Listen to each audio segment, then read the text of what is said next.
Hey everybody, welcome to Niagara Wine Videos. I'm Brad and I bring you the story behind Niagara's finest wines. It's Saturday night and I'm just chilling out in my man cave, my wine cellar, and I have just popped a wine called Bottoms Up. And I didn't plan on doing a video, but this wine pleasantly surprised me. It's from Marynissen, a wine that's synonymous with red wine here in Niagara. John Marynissen grew some of the first Cabernet Sauvignon and Merlot vines, Vinous vinifera grapevines. Before that, everyone was growing Concord vines, grapes, and he was the first one to really have commercial success with the Vinous vinifera European vines.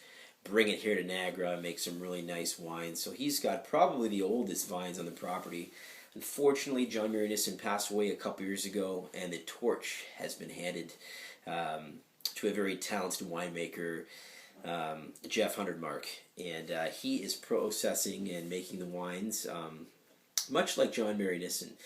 It's got that nice smoky barnyard taste. I don't know if it's the type of oak they use or just the style of wines they create, or maybe it's how old the vines are that give the grape these special characteristics.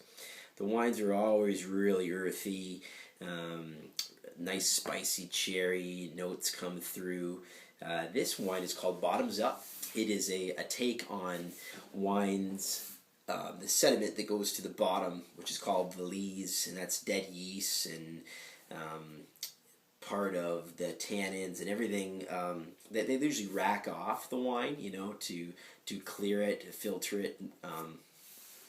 This wine, I guess, is all the bottoms of the barrels where you have all the sediments.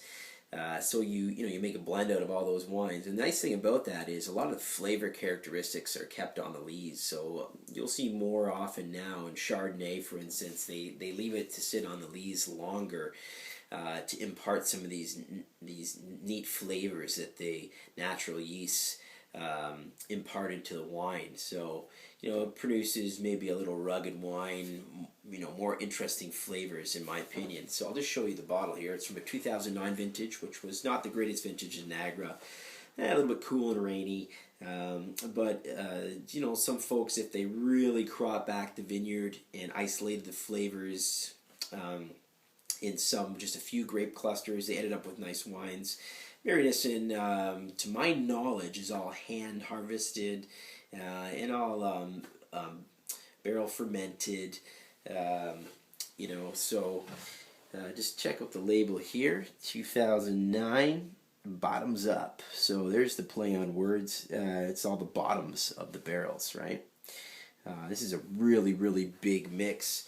I think it's Cabernet Sauvignon, Merlot, Cab Franc. I think it's even got Petit Verdot and some Gamay in there. Let me just double check that for you. I have it up on the website here.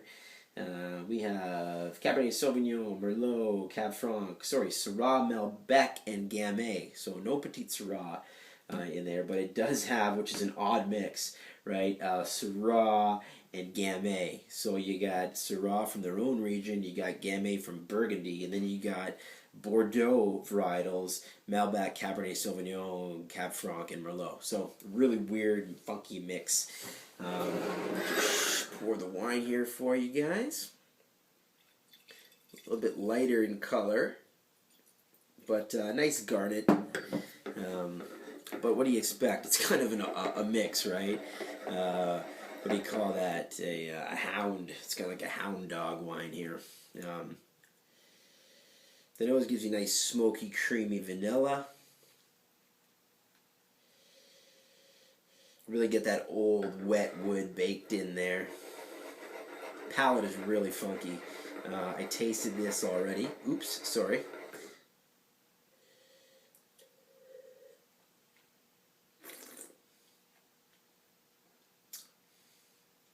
Yeah, it's got that nice, smoky leather cigar, almost smoked cigar taste to it.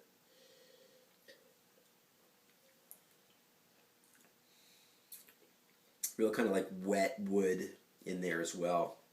And the only fruit I kind of pick up is a tart cherry fruit in there.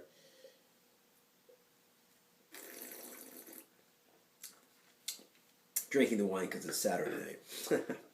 Anyway, really funky blend, like I said. If you're looking for something different and you want to experience a wine that, like I said, is more incorporating the lees. The lees are the yeasts, dead yeast, and all the flavor components usually sinks to the bottom of the barrels. This is the bottoms of all the barrels. Really makes like an interesting, funky wine. I really enjoy it. I think something that you would too. Try this next to, say, a normal blend, and you'll see kind of the difference of that funkiness that this brings to the table. Kind of like an old world flavors, earthy, rustic flavors that it brings. So, there you have it. 2009 bottoms up. You're only going to find this at Marynissen. Cheers.